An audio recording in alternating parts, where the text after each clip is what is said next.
We're back, brothers and sisters. We're here. We're live. We're in the House of Justice, 106 West 145th Street. Call somebody. Tell them the action is on the air. The Reverend Dr. Al Sharpton is right here, right now. And I'd like you to get on your feet for the president and founder of the National Action Network, the Reverend Dr. Al Sharpton. No justice! No peace!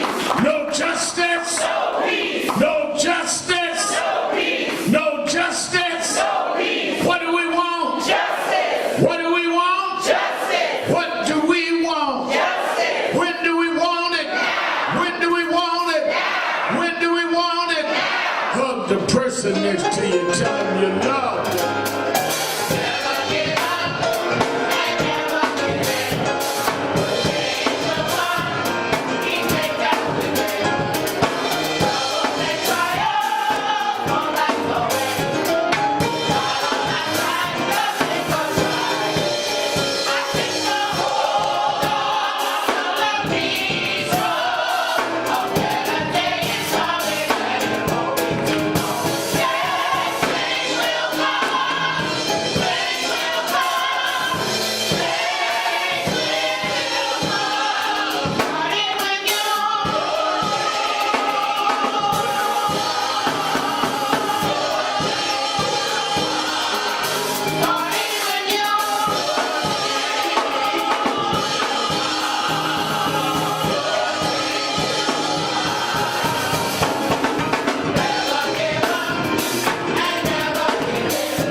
National Action Network Change Choir, give them a big hand. Give them a big hand. Certainly we're happy to be here another Saturday morning for the Saturday Action Rally. For you that are here live in the House of Justice, and for you that are listening live on 1190 WLIB AM in New York, and for you that are watching around the country live stream at www.nationalactionnetwork.net, we're happy to be here with you another Saturday morning where the action is. Give a hand to our presider, Attorney Michael Hart, our musical director. Give him a big hand, Brother Bavon Neal. Want to get into a lot of the after-election trauma and the selection of certain cabinet members by the president-elect. But let me first make a couple announcements that I really want you around the New York area in particular, and then you nationally, certainly nationally, remember tomorrow morning at 8 a.m. Eastern, 7 a.m. Central, watch Politics Nation with Al Sharpton, MSNBC. I'm going to have some of a member of Congress and senators and some others. I want to know what they're going to do about some of these that have been nominated by Trump. I remember that they nominated all kind of people under President Obama. And they stalled those nominations, had fiery confirmation hearings, had all kinds of things. So I want to press them on what is their intention. So I want y'all to watch that in the morning. It's going to be a interesting show. Then tomorrow afternoon, for you in the New York area, that I'm going to be speaking at the First Church of God in Christ, 221 Kingston in Brooklyn. The urban preacher Bob Law and I said when I was there doing the symposium, many of you knew Bob Law as a pioneer and radio talk show host. A lot of what we do on Keeping It Real, a lot of what a lot of people do on talk radio was started by Bob Law. And Bob Law has been a bedrock in our community.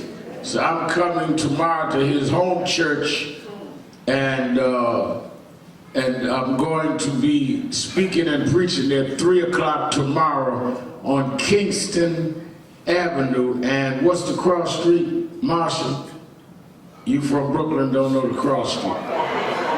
Park Place. All right, I'm from Brooklyn too, but I don't know if they changed the name. Because you can tell people's age by what they call a street. I grew up in civil rights at Bethany Baptist, but they told me the other day, yeah, I used to see you on Sumner Avenue. It'd been Marcus Garvey Boulevard for 20 years.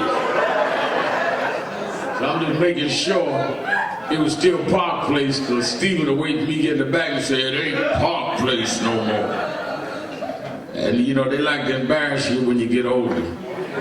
Like everybody was picking on how they couldn't remember his own phone number before we come out on the road. I just want the radio audience to know. Man couldn't remember his number. I said, I gotta help him get to the car after the rally. You remember where we had a car, right? I'm just checking. So tomorrow afternoon, join Bob Law and I at 3 o'clock. I want all of us there that can be there at the First Church of God in Christ. Tuesday, that's 2 days from Sunday, 3 days from now, at 4 o'clock Tuesday afternoon, I'll be here giving out a couple of hundred turkeys to our members and seniors. Every year we give away free turkeys, a couple of hundred till they give out. Some of our seniors, some people in the community don't have nothing for Thanksgiving. And we try to give what we can, usually sponsored by somebody. This year we never sponsored, but because the Women's Auxiliary and their work and diligence, it has helped to cover the food on Thursday where we're going to feed everybody.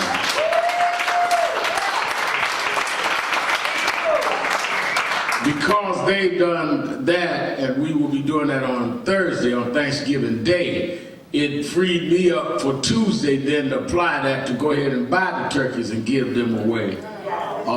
So that even though we don't have a sponsor, because our New York City chapter, Women's Auxiliary, just stepped up to help, then I can take those funds and do that. Now, that's one thing folk don't understand, is that people don't understand you do some things for other reasons. And they don't understand it because you don't have to explain it. You just got, if you're going to be in charge of something, you just do what you know you got to do. And I know folk get all mad, I don't know why Rev doing that, because I know. Listen. I'm trying to fit peace. We run in 102 chapters. I ain't got time to call you at home and wake you up and explain everything we do.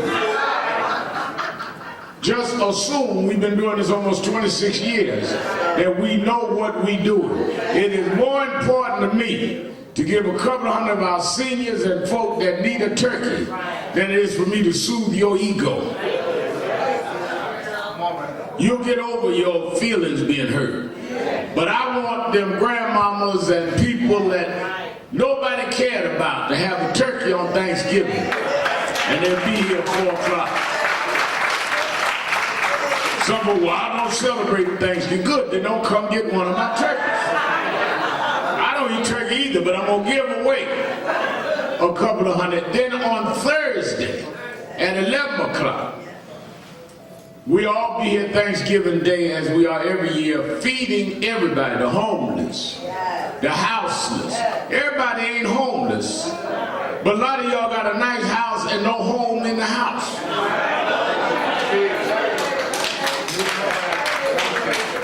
A lot of folk here and don't have nobody to have Thanksgiving dinner with. So you can come have it with me. 11 o'clock on Thursday, we'll be here serving Thanksgiving dinner that your mama would have made, if you had a good mama.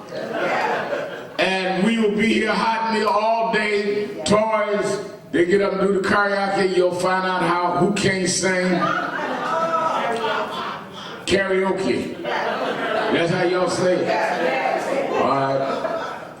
So be here at 11 a.m. on Thursday. Now don't come Thursday looking for turkey. They go on Tuesday. Thursday you can eat some turkey and a bunch of other stuff on here Thursday. But we do not celebrate what happened with the Pilgrims and the natives. We celebrate it as a family coming together day. I'm going to be clear. I got my problems with the original makeup. But if it brings us together, then we need to celebrate each other. Some of us don't speak to each other. Some of us don't deal with each other properly. Well, it is important that once a year at least y'all sit down and maybe y'all can find out what it is that is between y'all.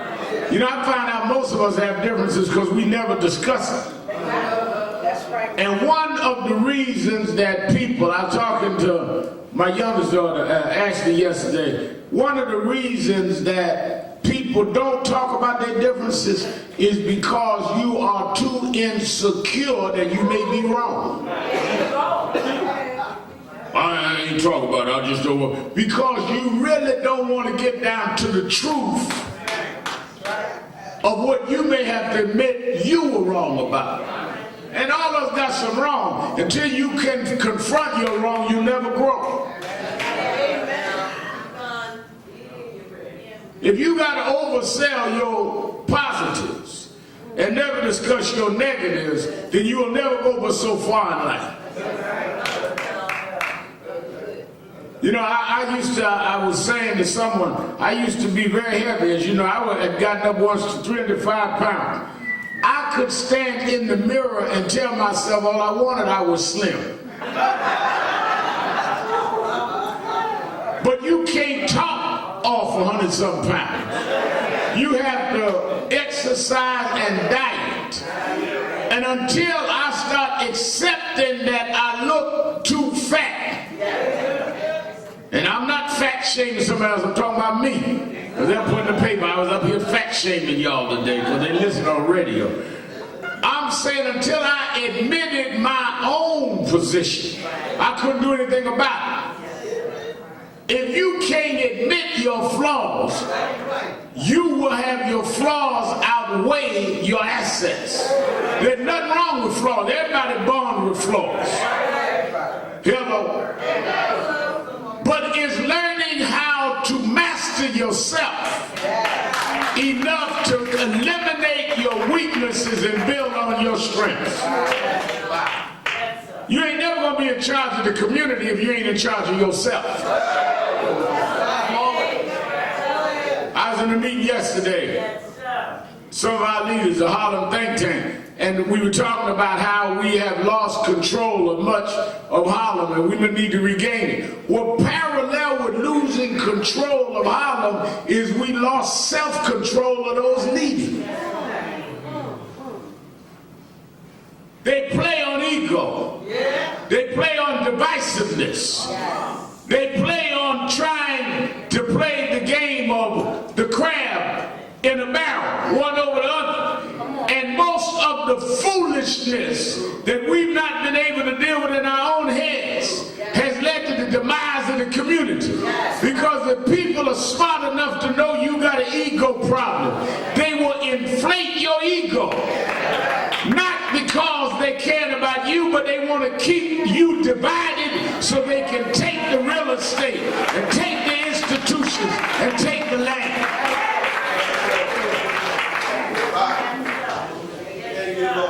Well, you better not work with so-and-so, because you might lose what you got. Well, you ain't got nothing.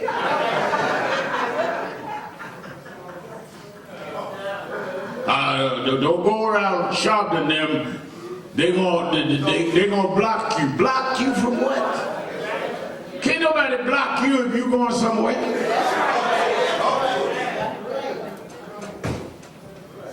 But it is people that have a bigger plan, master in how they can divide, so they can then institute their plan. I was saying the other day how James Brown, who was like a father to me, and Reverend Jackson and Reverend Jones, who were mentors to me, always was on me.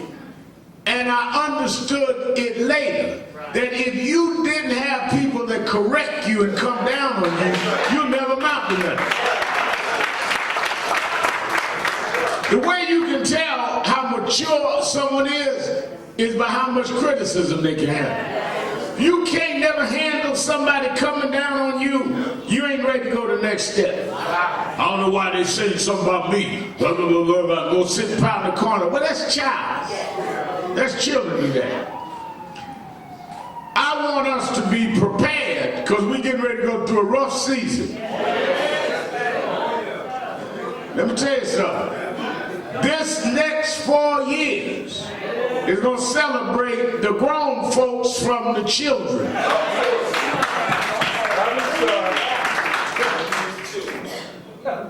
That's why January 14th, let me emphasize it, they've been announcing it all morning. January 14th, the march in Washington is of paramount importance. One, it is the weekend of the Martin Luther King holiday, and it's the last one under the President Barack Obama. Second, it is 6 days before the inauguration of Donald Trump. So if there is a time to set the tone for what he needs to know he's going to face, it is to set the tone that Saturday. So they will be coming in knowing that we will not be moved on these issues. That's the name of the march. We will not be moved. I want to set it up before he put his hand on the Bible. I want him to know that this is what we say. Y'all do whatever y'all want down here. Y'all won the election. But you did not win the right to suspend our voting rights and our civil rights and our labor rights. You need to understand what you're coming into. So I want everybody to meet us in Washington or get a bus. You that want to know where buses are near you or that want to organize a bus. Several people call and say, I want to organize a bus. A couple people call and say, I'm going to donate to help covering a bus. And we need that. Call 1-877-626-4651. People at the phone now, put your name down for a bus right now. 1-877-626-4651. Or you can go online to www.nationalactionnetwork.net, www.nationalactionnetwork.net. And again, people are at the phones. You can call and sign in right now. 1-877-626-4651. And I ain't reading the number, Attorney Hardy. Old man river. Anyway.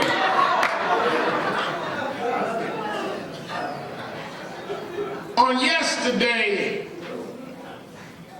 President-elect Trump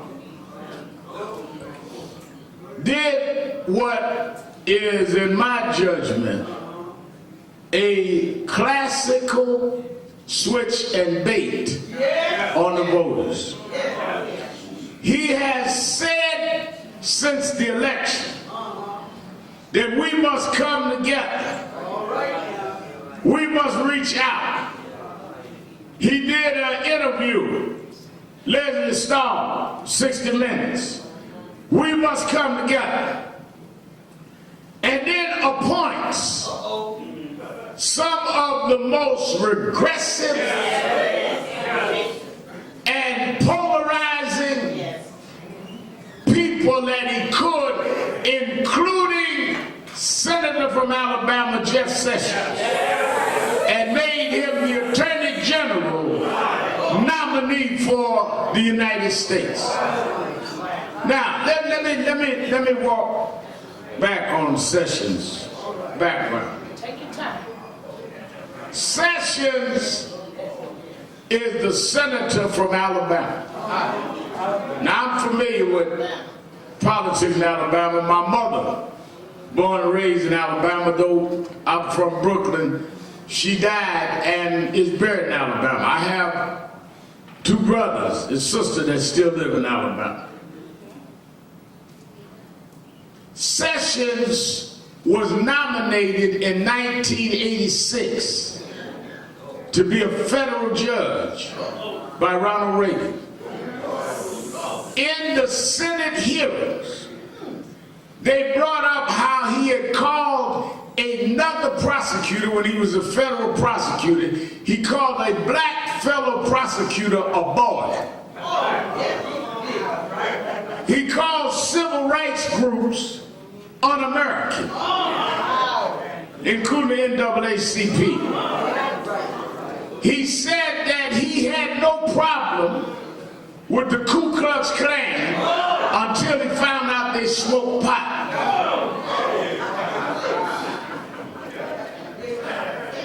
He said, no, I don't remember ever. I called the boy, I was only joking about the Ku Klux Klan.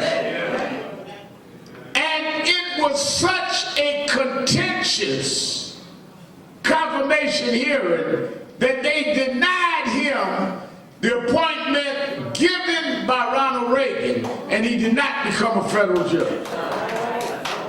Y'all with me so far? The man who in 1986 couldn't become a federal judge, the same year now we were marching here in Howard Beach for a black kid named Michael Griffin, who was killed for being in the neighborhood. The same 80s where Donald Trump and his daddy were defending themselves against racial discrimination of not allowing blacks to apply and get apartments and homes in their buildings. Now, 30 years later, the same Donald Trump nominates this man Sessions to succeed Loretta Lynch and Eric Holder as the Attorney General of the United States. I want you, because a lot of y'all just rush through things. We've had the first and second only black Attorney Generals in the history of this country.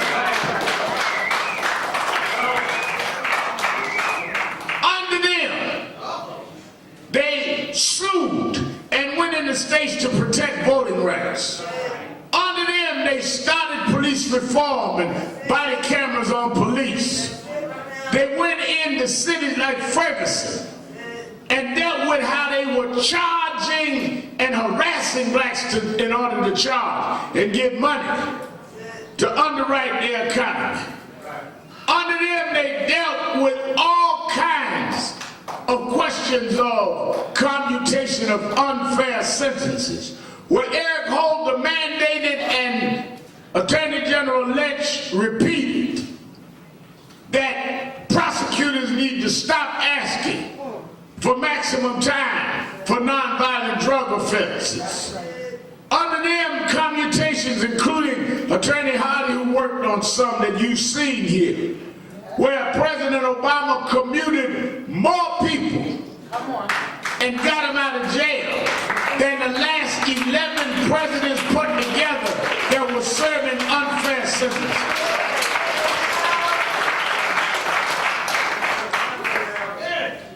They are right now still have certain police cases, including their Ghana case in front of them.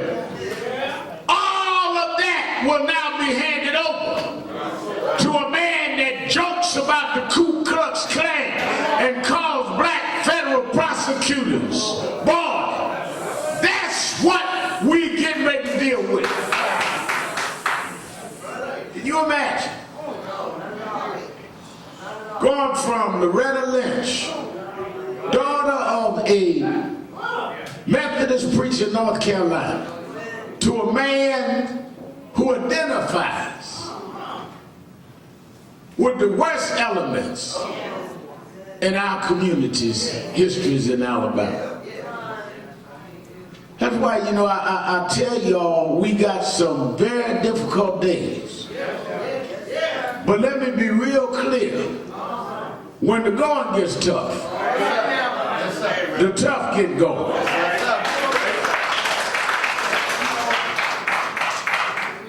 The appointment of Bannon, who ran the Breitbart, and the appointment of this man to be Attorney General, Mr. Sessions, shows that there is a clear path to the far right and the suspension of rights and the suspension of any regard for what people say. You can talk all you want about bringing people together. If you are going to continue locking up people based on race, giving them time that is disproportionate with the alleged crime, if you're going to talk about there was fraudulent votes that you could not establish, but you don't stand up and defend voting rights, you're not trying to bring people together. You're trying to turn back the clock.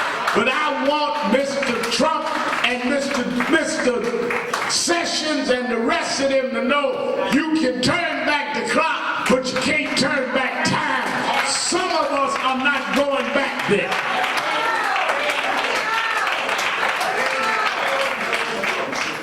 That's why we're going to watch the January 14th. That's why I want to be clear. They changed daylight saving time the other week. You cannot change your clock, but you'll be late. I don't know what clock they looking at, but it's 2016. We're not going back to where we can't vote. And whatever trick you play, we're going to fight every step of the way, because just like our fathers and mothers fought, we're going to fight.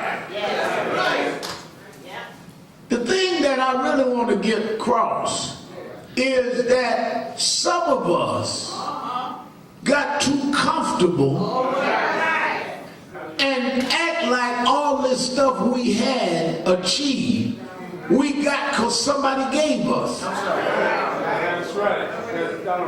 We had to fight to get the right to vote. What makes you think we weren't going to have to fight to keep them? The idea that we are dealing with a debate on cases like Eric Garner. This week is the 10th anniversary of the shooting of Sean Bell. I wrote a piece in one of the papers tomorrow. 10 years ago, we fought, got it in the court, didn't get an indictment. Young man with two friends leaving his bachelor party on the eve before his wedding.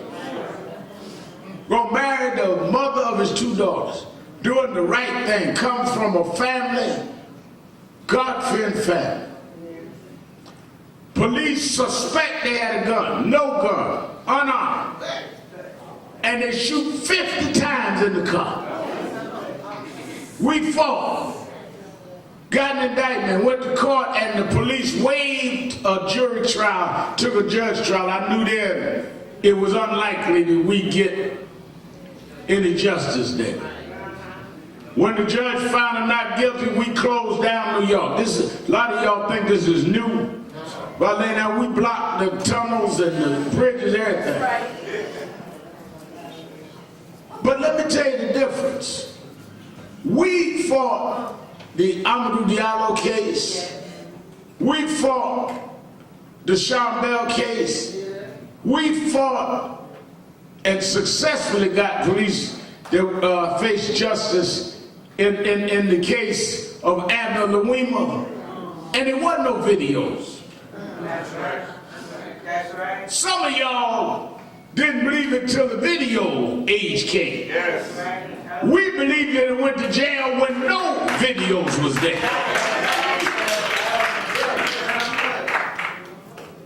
Common sense told me, if you shooting in a car with 3 men 50 times and nobody's shooting back, something wrong with that kind of policing. Common sense tell me, if a young man takes his keys out in the hallway of his Bronx apartment house and you shoot at him 41 times, does it occur to you at some point he's not shooting back because it's his keys rather than a gun? All of that will not be examined if the wrong person runs the Justice Department.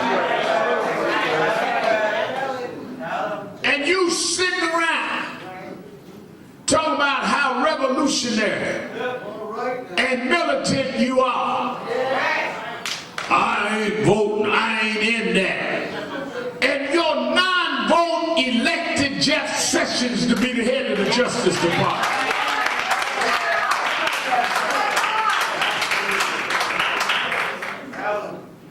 I be looking, you know, I go on social media. My daughter's got me hooked up where I look at folks' foolishness. Just saying outrageous stuff to get more followers and setting a climate that suppresses our voting, and the results are what we got. I talk to some of our young people going to some of the protests around Trump, and I agree with the protesters, encouraging. And one of them said, yeah, because he's not my president. I said, whatever he is, he's going to put his hand on that Bible. And he's going to appoint officers that you and I are going to have to live under. So we check what we want. The reality is that we're going to have to do more than that to deal with this. We are going to have to make sure that those we elected run these people in the confirmation hearings across every grill they can. We cannot sit by and allow what we have built under Holder and Lynch to just end without a fight. I might not win every fight, but you gonna know you was in a fight if you mess with us.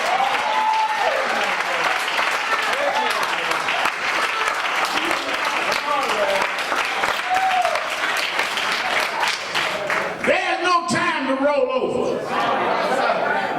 There's no time to surrender. You may have the numbers, but we beat numbers before. If we fought and won when we couldn't even have the right to vote. If we fought and won when we were barely considered human. What gonna make you think we go back down now?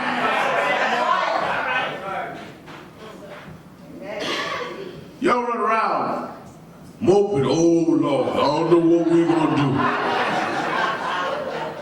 Bunch of pampered, over-comfortable kids. You've been pampered too much. We fought and opened doors for you, and you run around getting pedicures and manicures and lay it back. Well, now get up off your couch. You might have to crack your nail. They're trying to turn back the clock.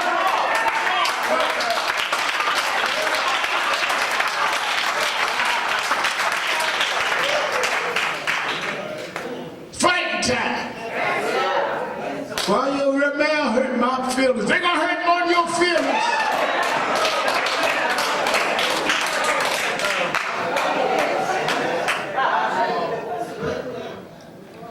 We don't have the time for pettiness.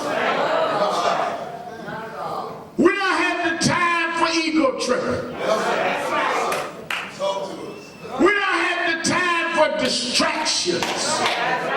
Everything we have fought for to this point is at stake. They have mainstreamed bigotry and hate, and we cannot sit by and allow that to happen.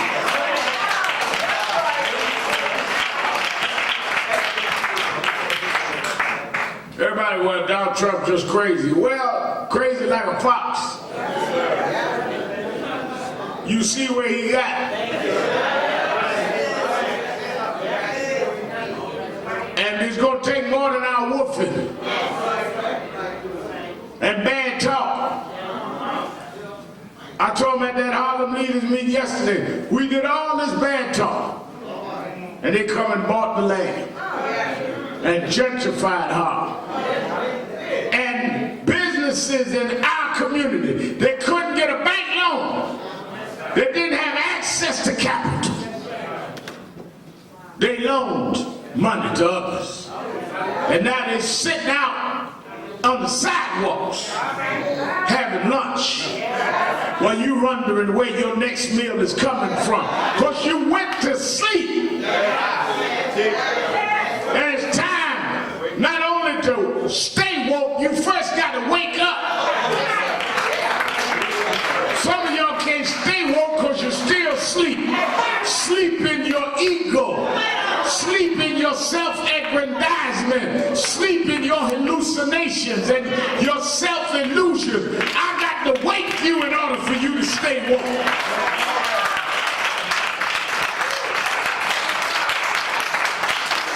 Well, I'm not with the rally unless I speak. Sick! They're locking up our people. Choking people to death on tape.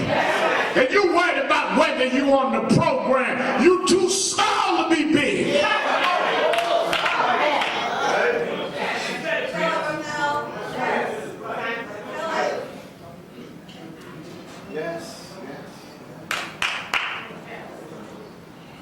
I heard Brother Gray talk about the Electoral College. Let me give you part of what he did not get to. The Electoral College that is electing Donald Trump, the popular vote does not elect a president. The Electoral College does. Gray was right about that. But let me tell you where it started. The Electoral College started because the southern states wanted to have more say in who becomes president. Y'all with me so far, am I right, Hart? And their argument was that because much of the population in our states were the slaves, this is the race part of this that they want to talk about, that if you had a popular vote, the slaves can't vote, and our population is not regarded. Therefore, we need another process that makes our ability to influence the election equal. Y'all with me? It was based on slavery that they led into the Electoral College. The solution to give them equal representation was they said, well, we're not going to make slaves, we're not going to give them the right to vote, and we're against the enfranchisement. Slavery's come to an end. We will count the enslaved as 3/5 of a man. That's where they come from. This wasn't scientists in a lab. It was a political equation that made us 3/5 of a man by law. And based based on the political equation of 3/5 of a man is how you elected the amount of congressional districts in a state. So the congressional districts were determined by the count of 3/5 of a man. So if a certain group of plantations had more slaves, therefore you had them 3/5 or more, they got one district as opposed to another. And those districts determined, as Phil said, the electors to the Electoral College. The electors, as he stated, is based on the amount of congressional district, but the amount of congressional district was balanced by counting the enslaved as 3/5 of a man. So when you deal with the protests and the legitimate protests of ending the Electoral College, you must remind them where it came from in the first place.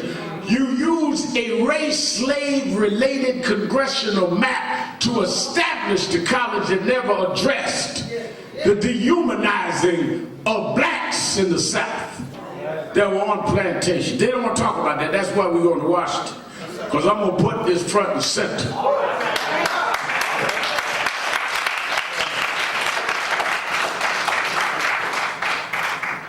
But now you always talk about race, because we will never deal with America's race problem until we discuss it. Well, I don't understand why you always got to talk about race. I don't understand why y'all can't stop dealing with race.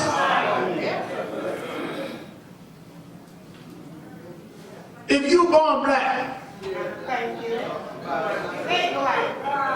and you are at birth subject to the worst schools, gonna be doubly unemployed, gonna be subjected to an unfair criminal justice system, gonna have to deal with limited economic options.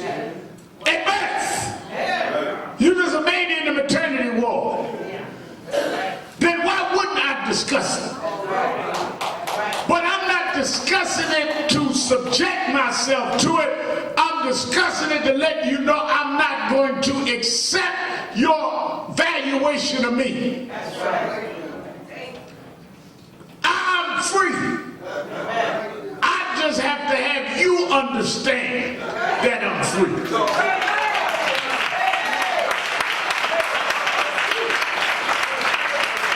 Problem ain't me, the problem is you have a perverted view of me. I know who I am. And I'm not going to be limited by your limited view. Somebody ring your doorbell and they got a small peephole and they look out and all they can see is a certain part of your face. Ain't nothing wrong with your face, there's something wrong with their peephole. Y'all run around letting folk with little peepholes tell you how big you are. If you open up the door, you'll see me and all of my grandchildren, because I know who I am. Well, rather now, Donald Trump and them know what they're doing. So do I.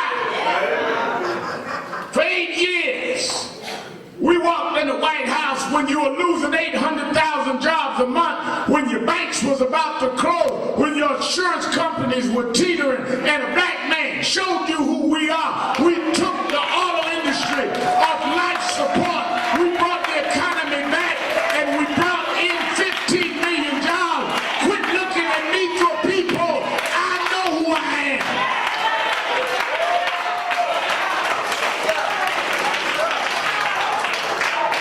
am. Reason we can run our mouths is because we ran the government. We know what you don't know.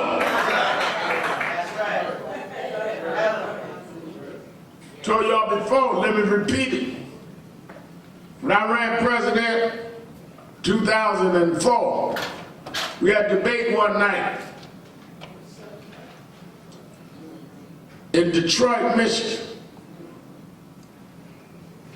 I'm up there debating. Governor Howard Dean was running. Senator John Kerry, who became Secretary of State. Governor Bob Graham of Florida, all of us up there debating.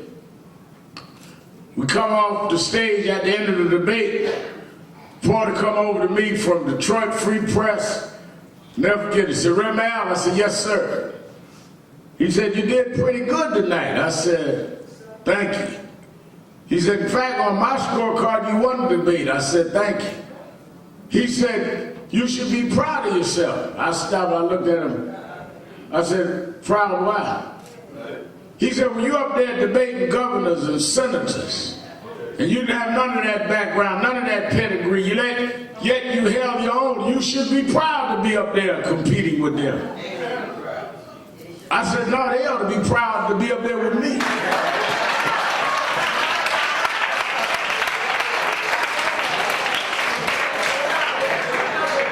He looked at me and said, well, how do you figure that? I said, they came from a background of wealth and power.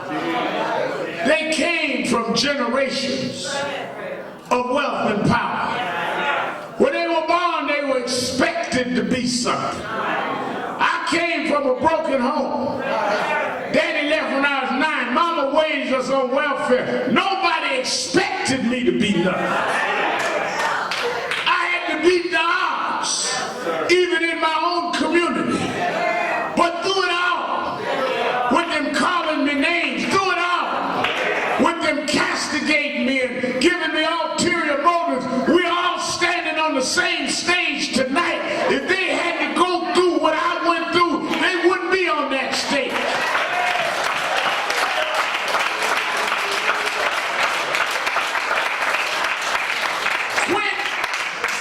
Letting your situation weigh you down. Your situation should empower you, because all you've been through showed you stronger than those you fighting, because they couldn't have went through what you went through in me.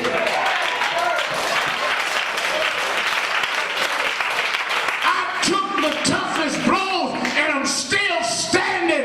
I'm not scared of Trump. He better worry about me.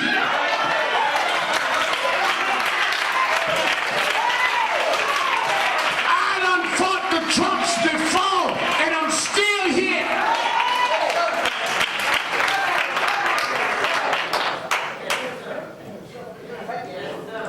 Some of my friends called me the morning after the election. Said to me, Remy Al, I saw you on Morning Joe. You don't seem rattled, you seem upset. I said, because this ain't my first rodeo. When I was a youngster, I remember we all got concerned when Nixon ran. And Nixon won, but we made it through. We got upset when Reagan won, but we made it through. We marched when they got the hanging chads in Florida and took the election and made George Bush the president, but we made it through. This ain't my first rodeo, Donald. Shoot your best shot. But if we made it through Nixon, if we made it through Reagan, if we made it through Bush, we are now veteran fighters. We gonna make it through you. I don't care how many sessions you throw. We won't back up. We won't back down. We won't turn around.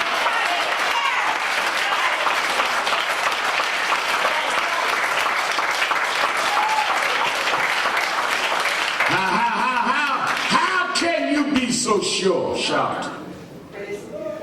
Well, I was watching Professor Henry Louis Gates' documentary the other night and start remembering when Dr. King got killed and all the way through as he was showing the documentary. It made me go out and talk to my friend Sharman Miller, the preacher who's here this morning. If you go to the Bible, there's the story of the Exodus from slavery,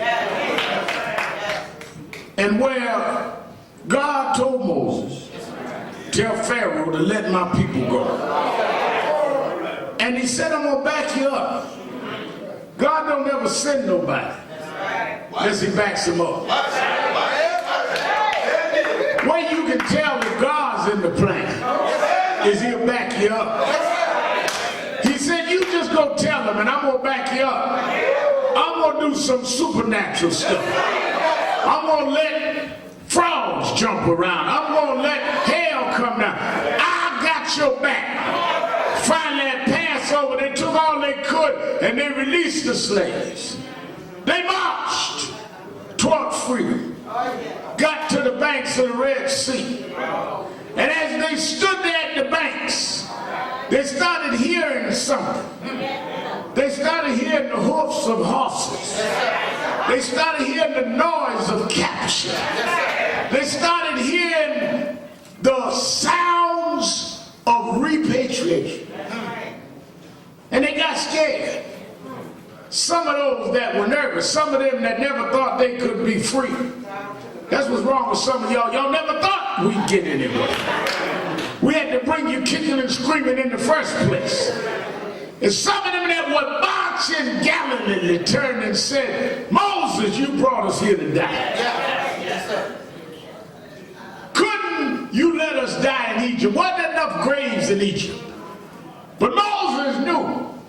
That's why we get out here hollering and screaming and attacking black leaders and attacking activists. Some of us don't react because we knew that we're not marching to the beat of your drum no how.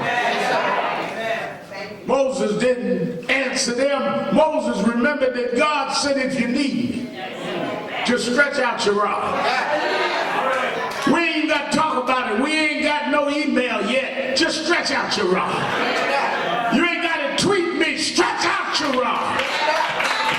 When he stretched out his rod, the waters divided, and there was Red Sea. They had a dry land in the middle of the Red Sea. They marched on across, but the story didn't end there. When they marched across, Pharaoh's army rolled behind them. But what Pharaoh's army didn't know is you can't travel on a blessed road if it hadn't been blessed for you.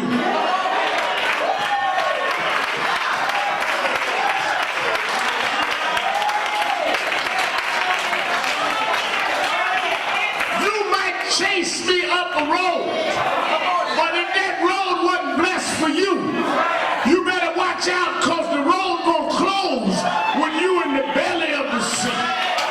You can't take from me what God gave me. That's my blessed path.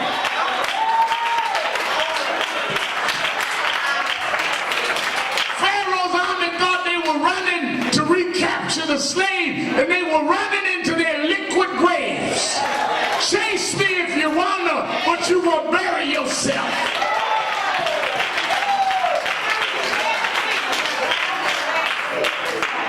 They went on and got to the promised land. The Bible said 40 years they wandered in a trip that did not take but a few months. Well, why did they wander, Sharpton, for 40 years? Because they got lost. How could they get lost? Well, what really happened is they lost themselves. And that's what happened to y'all. You lost yourself. You forgot you were freedom fighters. You forgot that you were the children and the grandchildren of people that were enslaved and had to sit in the back of buses. You forgot yourself. You forgot black and proud. You forgot the prosperity of those that bleed. You start calling your mama a bee. You start calling your daughter a hoe. You forgot yourself. Your preacher started pimping in the pulpit. You forgot yourself.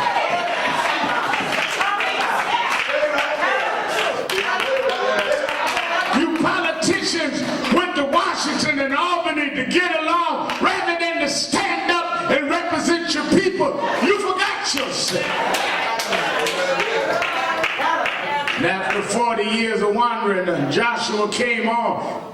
Joshua was out of Moses' army and led them on. That's where I told Sean, we missed this. God said, wait a minute. Y'all got one more river to cross. But wait a minute, why we got to go cross another river? We finally going into the promised land. God said, yeah, but it's 40 years later. And some of the children don't know how we got here. So I need to deal with one more river. So they know that they didn't get here by themselves. Just like I opened the Red Sea, I got to open the Jordan.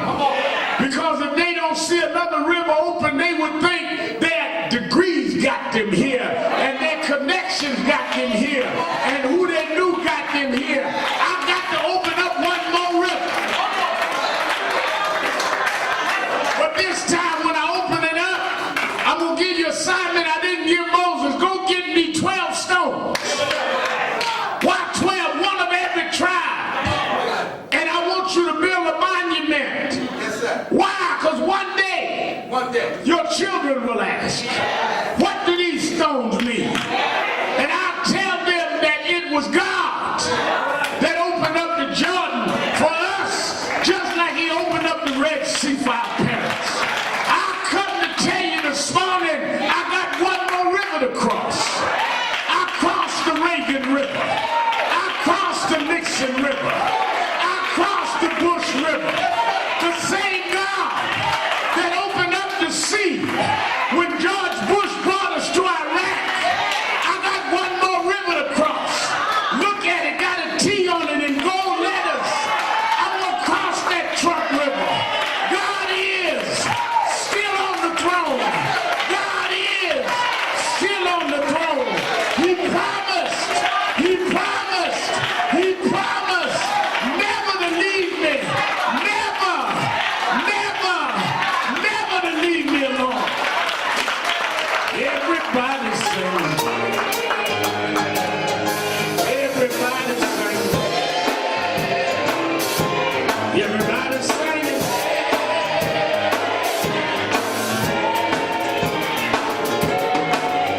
Everybody sing. Sing it like you mean it. Sing it like you mean it.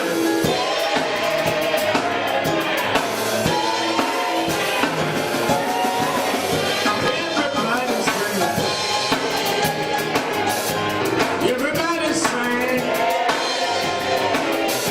Everybody sing.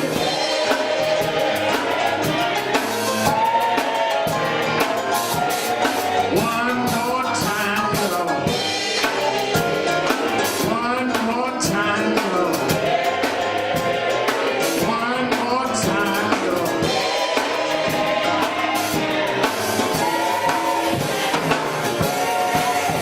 I'm gonna open the doors of the movement. There may be someone here today that listens to us on the radio, watches some of our activities on the news, but never became a member of the National Action Network. I want you to be here today and never joined. Just come down either aisle to me and let me sign you up and make you a member of the National Action Network. Come on. Everybody singing. Come on. Everybody singing. Everybody singing. Yeah. Sing it like you mean it. Sing it like you mean it. Sing it like you mean it.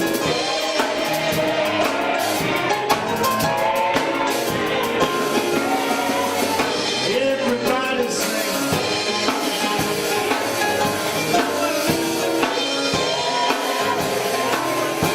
Everybody sing.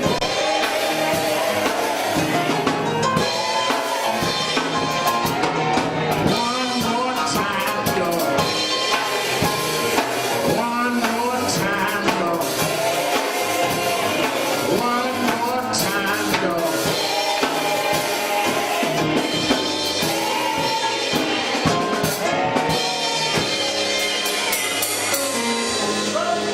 All right. Moving quickly. You that are going to help serve. I know that Brother Griffin and them have that organized. But I'm going to need Brother Marshall and Brother Griffin are going to be standing here with me at the end I'm gonna need some of y'all to help me give out these 200 turkeys on Tuesday, 4 o'clock. Somebody said 4 to what? 4 to 200 turkeys are gone. That's good. So make sure you see Brother Marshall or Brother Griffin, or stop at the desk if you want to help. And then how many of y'all gonna have Thanksgiving with me on Thursday? Yeah. All right. How many of y'all gonna march with us in January? All right. Don't be having dinner with me and don't be riding with me.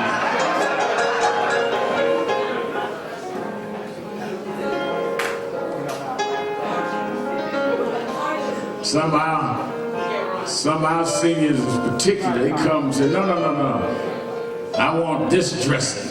They be all in like we down in Sylvia's or something. But we have some of everything. And I thank the chapter's women's auxiliary because they made it possible for us to be able to give away the turkey. They made it possible for us to give it away because we didn't have a sponsor this year for the turkeys. But that don't mean people don't need it. All right, I'm gonna raise our offering. Come quickly.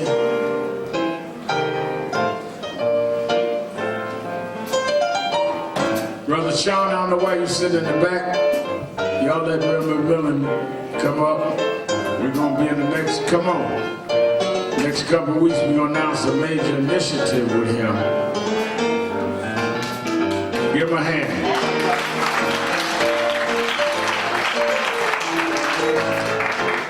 He preached for Reverend Walround this week on Tuesday and Wednesday, I believe.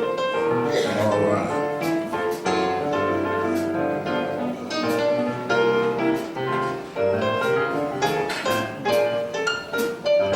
Got on his Harvard t-shirt. I used to walk around Brownsville with my Harvard t-shirt, acting like it was Harvard. I had the same color and everything. I just let the HR go and kind of fasten on the side. Call it front.